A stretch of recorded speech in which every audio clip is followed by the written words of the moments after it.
কয়েকদিন আগে আমি একটি ভিডিও পোস্ট করেছিলাম যেখানে আমি বলেছিলাম যে দাঁতের মাড়ি থেকে রক্ত পড়া, মুখে দুর্গন্ধ, এই সমস্ত নিয়ে একটা কথা বলেছিলাম এবং সেখানে আমি আমার পেশেন্টকে দেখিয়ে কারণটা আপনাদের সাথে বিবরণ করেছিলাম। তো এবার সেইখানে আমি এটাও বলেছিলাম যে পেশেন্টের কি সমস্যা আছে, পেশেন্ট যেন নিজে মুখে সেটা বলে। তো সেই ভিডিওটিতে প্রায় 8 লাখ মানুষ ভিডিওটি দেখেছেন। তাহলে আমি ধরেই নিতে পারি প্রচুর মানুষ এই সমস্যায় ভুগছেন। তাদের কাছে তো কারণটা নিয়ে অনেকটা ইনফরমেশন আমি দিতে পেরেছি।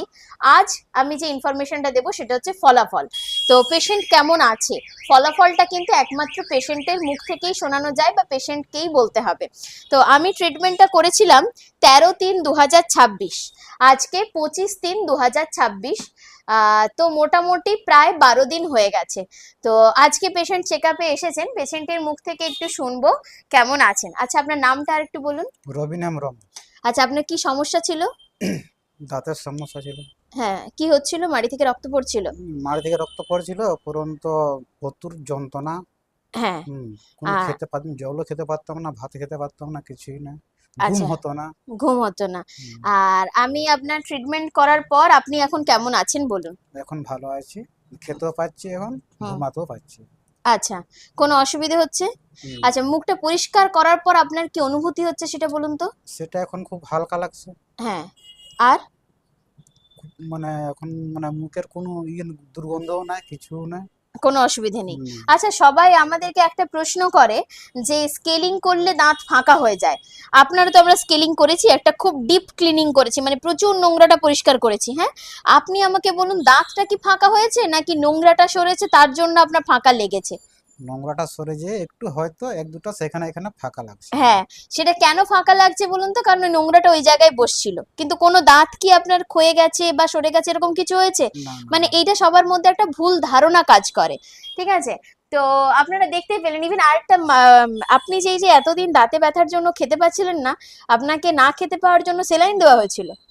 হ্যাঁ, মানে এটাও একটা ভুল জিনিস। দেখুন, উনি খেতে পারছেন না, তার জন্য ওনাকে দাঁতের ডাক্তারের কাছে রেফার করা উচিত এবং ওনার দাঁতের পরামর্শ নেওয়া উচিত এবং ট্রিটমেন্ট করে দাঁতের ব্যথা কমানো উচিত। এটা হচ্ছে ফার্স্ট প্রায়োরিটি। যদি দাঁতের যন্ত্রণা না কমে উনি কখনোই খেতে পারবেন না। তাহলে কি সারা জীবন আপনাকে সেলাইন দিতে হবে? এই সেলাইন দেওয়াটা কোনো সলিউশনই ছিল না, ওনাকে তাও দেওয়া হয়েছিল।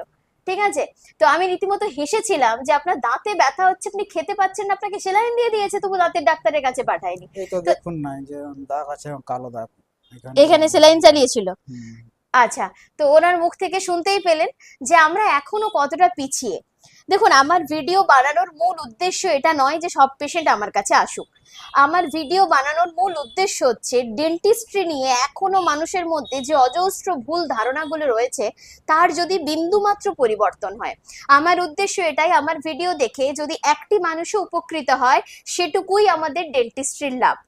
আমি চাই আমাদের ডেন্টিস্ট্রিটা আরো আপগ্রেড হোক, মানুষ দাঁত নিয়ে আরো একটু সচেতন হোক। তাতে যদি আমার কাছে আসার সুযোগ হয় আমার কাছে আসুন, যদি না সুযোগ হয় আপনার নিকটবর্তী যে কোনো ডেন্টিস্টের কাছে যান আর গিয়ে আপনার দাঁতের চিকিৎসা করান। অযথা এই পাড়ার ডাক্তার, অমুক ডাক্তার, এ ও তার কাছে গিয়ে ভুলভাল ওষুধ খেয়ে, ওষুধ দোকান থেকে ওষুধ কিনে নিজেদের ক্ষতি নিজেরা ডেকে আনবেন না। সবাই ভালো থাকুন, সুস্থ থাকুন, দাঁতের যত্ন নিন। নমস্কার।